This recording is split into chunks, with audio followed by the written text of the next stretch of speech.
Egypt was loud with fear. A cruel king had given a command that shook every Hebrew home. Every baby boy born to Israel was to be thrown into the Nile. No mercy, no escape, no future. But in one small house, a brave mother held her newborn son close and whispered, "God, please protect him." She hid him for as long as she could. 3 months of quiet breathing, 3 months of fear in every footstep from outside, 3 months of praying that soldiers would pass by their door. And when she could hide him no longer, she did something that felt impossible. She placed her tiny son in a basket, kissed his forehead, and set him gently on the river. A river that could take him, a river that could save him, a river that God would use to begin the rescue of a nation. The baby, the river, carried the Nile, glistened in the morning sun as the basket rocked slowly on the water. Hidden behind the tall reeds, a young girl watched with wide eyes.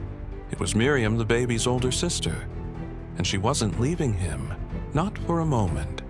Every ripple made her hold her breath. Every bird's shadow made her heart jump. But she stayed to see what God would do. And then, footsteps.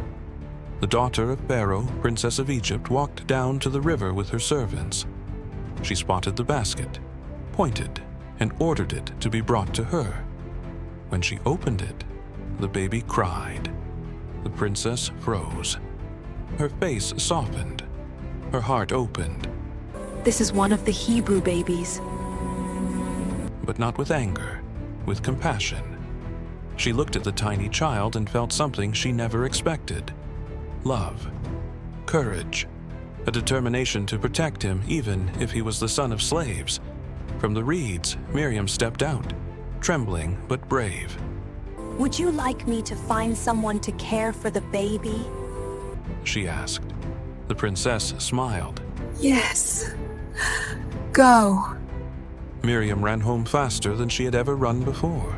Soon, the baby was placed back into the arms of his own mother, cared for, protected, and provided for by the very palace that had ordered his death. When the boy grew older, the princess adopted him as her son. Moses, drawn out of the water. He would grow up in a world of gold and stone, but never forget the river where his story began. Moses grew up in a very different world from the one he was born into. In the palace of Egypt, the floors were cold stone and shining marble. Tall pillars stretched toward painted ceilings. Servants moved quickly. Guards stood in armor. And in the middle of it all, walked a Hebrew boy, dressed like a prince. Moses learned to read the words of Egypt.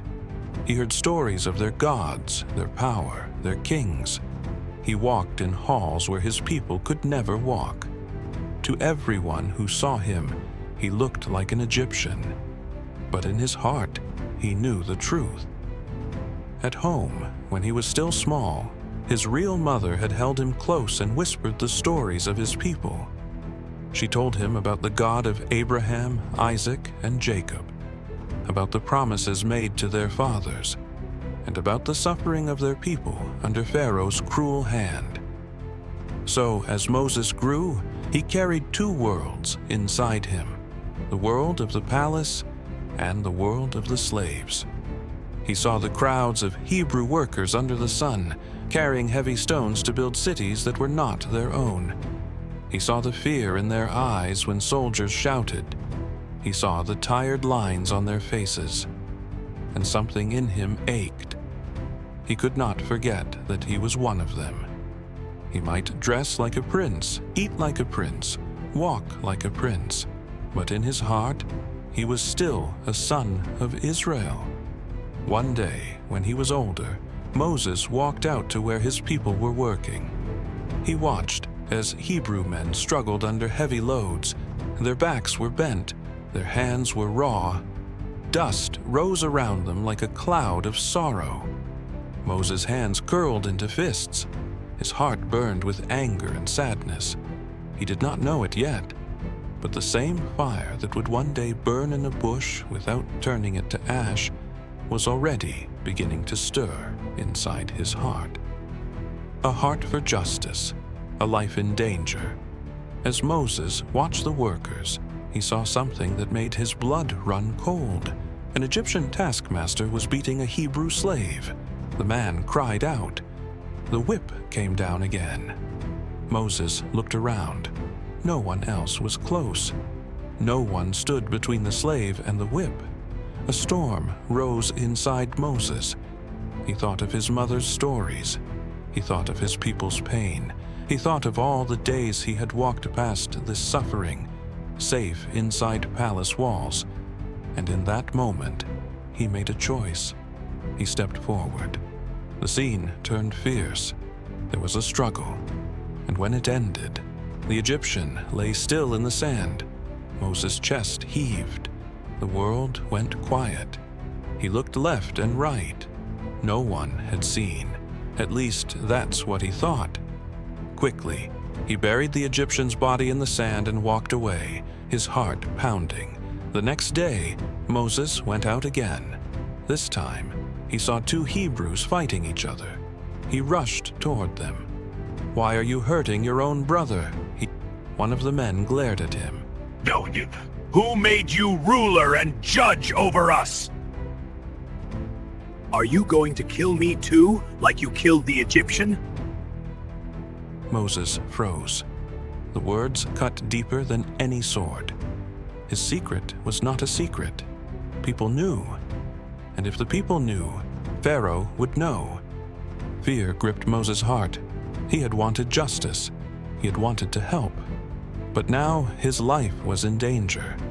Sure enough, word reached Pharaoh. When Pharaoh heard what Moses had done, he burned with anger and tried to have Moses killed. Moses ran. He left the palace halls he had grown up in. He left the land where he had been drawn out of the water. He left behind the only life he had ever known. Across hot sand and empty wilderness, Moses fled to a distant land called Midian. There, tired and alone, he sat down by a well. He had been a baby in a basket. He had been a prince in a palace. Now he was a stranger in a foreign land. The dream of helping his people seemed broken. His future felt lost. But even in this far, quiet place, God was not finished with Moses. The same God who had protected him on the river, who had guided his steps into Pharaoh's house, was already preparing the next chapter of his life. A chapter that would begin not with a throne, but with a simple flock of sheep. Of Moses the shepherd in Midian. The desert of Midian was nothing like Egypt. Egypt was noise and stone and rushing footsteps. Midian was quiet. The kind of quiet that makes you hear your own thoughts. When Moses sat down by the well, he didn't know what would happen next. He only knew he had nowhere else to go. As he rested, a group of young women approached the well with their flocks. They were the daughters of a priest named Jethro, a respected man in Midian. They came to water their sheep. But before they could lower their buckets, rough shepherds pushed past them. They grabbed the well first. They shoved the women aside. They treated them as if they didn't belong. Moses stood up. He may have run from Egypt, but he had not run from justice. He stepped between the bullies and the girls. He defended them. He helped them draw water. He watered every sheep. The women hurried home faster than usual. Jethro was surprised. "How did you return so quickly today?" he asked. "An Egyptian rescued us," they said. He protected us from the shepherds. He even drew water for our flock. Jethro's eyes widened. Where is he? Why did you leave him? Go back and invite him to eat with us. They ran back to the well. Moses was brought into Jethro's tent, given food, given rest, and for the first time in a long time, given kindness. Days turned into weeks, weeks into months. Jethro grew to trust Moses. He saw wisdom in his eyes and gentleness in the way he spoke. So Jethro welcomed Moses into his family. Moses married Jethro's daughter, Zipporah, a strong, steady woman with a brave heart. Together, they had a son. Moses named him Gershom, which means a stranger there.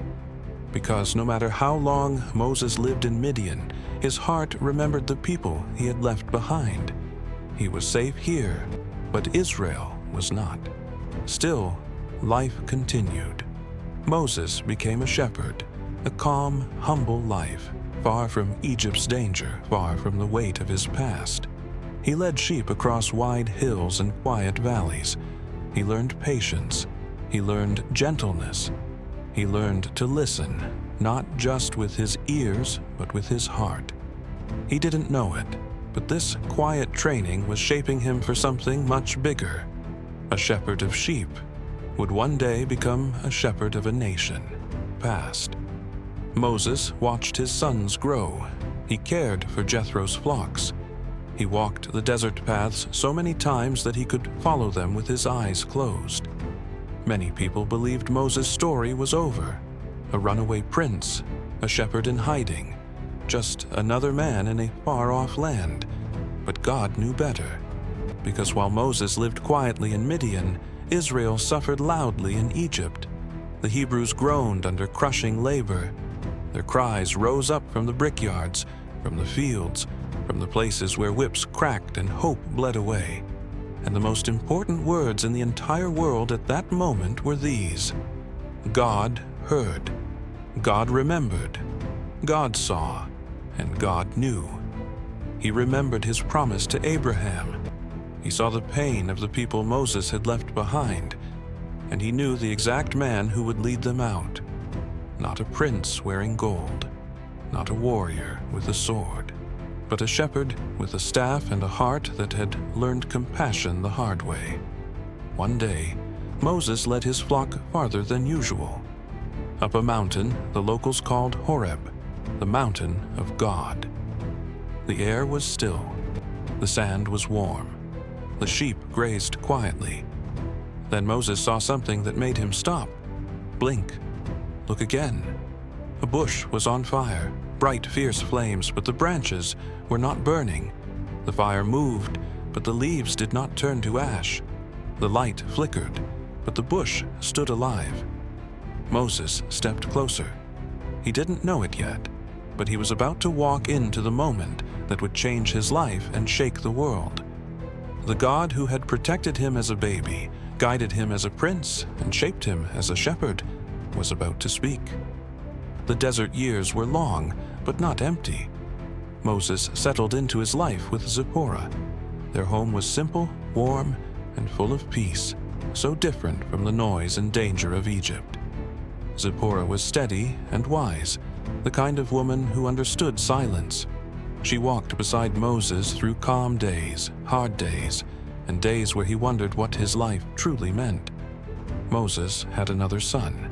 He named him Eliezer, which means, "My God is my help." Each time Moses spoke that name, he remembered the truth. God had helped him escape the sword of Pharaoh. God had helped him find a home. God had helped him rebuild a broken life. But even with a loving wife, 2 sons, and a peaceful home, there were moments, quiet, invisible moments, where Moses would pause, stare into the distance, and feel a tug deep in his heart. He remembered Egypt. He remembered his people. He remembered the groans he had walked away from. And sometimes he wondered if running had been the right choice. He didn't know how to go back. He didn't even know if he could. So Moses did what he could do. He shepherded his flock. He cared for his family.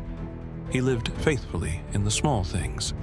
And without realizing it, God was shaping him into something Egypt had never taught him to be. A leader who listened. A leader who protected. A leader who understood weakness because he had been weak himself. A shepherd, the very thing he thought made his life small, was preparing him for something incredibly big. Was an ordinary day, or at least it began that way. Moses took the flock to graze, leading them across the familiar dry paths. The sun was bright, the wind was soft. The sheep wandered slowly, but this time Moses walked farther than usual. Past the common hills, past the places he knew by heart. He reached the base of a mountain the people of Midian spoke of with quiet respect, a mountain called Horeb. Moses climbed a little higher, guiding the sheep to a patch of fresh grass. That's when he saw it. A bush, covered in flames. Fire danced across its branches, bright, fierce, living fire. Yet the leaves did not curl. The bark did not blacken. The branches did not fall. It burned, but was not burned up. Moses blinked. He stepped closer. "This is strange," he whispered. "Why doesn't it burn away?" Curiosity pulled him toward the flame. Each step was careful, slow, drawn. And then, a voice. A voice that seemed to come from everywhere and nowhere, from the fire and from the air, from outside of him and deep inside his heart. "Moses, Moses." Moses froze. "Here I am." "Do not come closer," the voice said. "Take off your sandals. You are standing on holy ground." Moses' breath caught. His knees trembled. He pulled off his sandals, bowing low. "I am the God of your fathers," the voice said. "The God of Abraham, the God of Isaac, the God of Jacob." Moses hid his face. He was afraid to look at the fire, afraid to look at the one who spoke from it. Then the voice spoke again, a voice filled with compassion and power and promise. "I have seen the suffering of my people in Egypt. I have heard their cries. I know their pain, and I am going to rescue them." Moses' heart pounded. Then came the words that changed everything. "And I am sending you, Moses. You will go to Pharaoh. You will lead my people out of Egypt." Moses gasped. His thoughts raced. He remembered the palace he had run from, the fear in his chest, the mistakes he had made, the man he had been. "Who am I?" he whispered. "To go to Pharaoh, to bring the Israelites out." And the voice answered with quiet strength, "I will be with you." Moses swallowed hard. The mountain was silent. The fire flickered bright. The call was clear. His life as a shepherd was ending. A new journey was beginning. A journey that would change him and change the world. The deliverer of Israel had just been called.